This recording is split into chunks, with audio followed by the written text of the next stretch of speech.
نادي النهضة السباحة 12 حصة تدريبية، 3 حصص كل أسبوع. تكون البداية تاخذ ثقة في الموية، ضربات رجلين ويدين. الانتظام. شنو فائدتها المتدرب؟ فائدة المتدرب انه يقدر يسبح، اوكي، بحيث انه نضمن لعيالنا عدم الغرق في الاماكن العميقة وفي البحر. زين، تنصح مشاهدينك متابعينك؟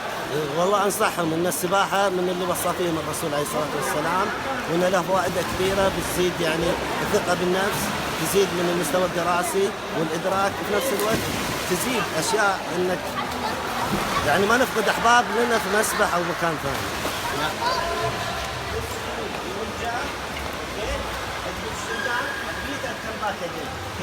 راح تنط في وسط العميق، وشك في المويه، ضربات رجلين وايدين، اوكي؟ عبد الله معاي؟ تنط في العميق. ركز معاي، اوكي؟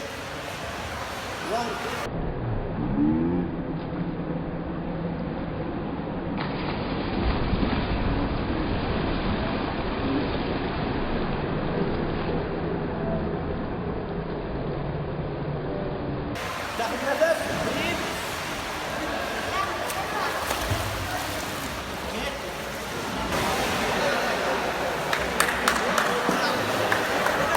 كمان حرفة حرفة.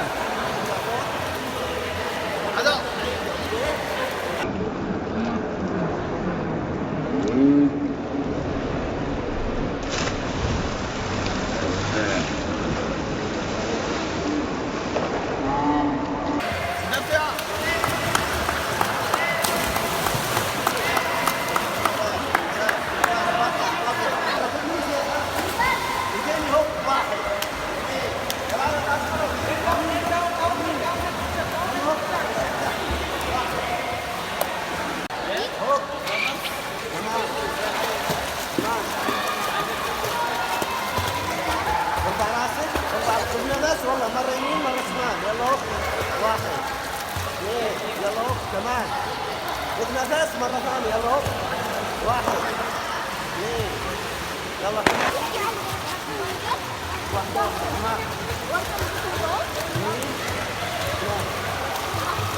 خلص النفس وطلق نفس، تمام عدين، تمام تمام تمام نفس، يلا هوب.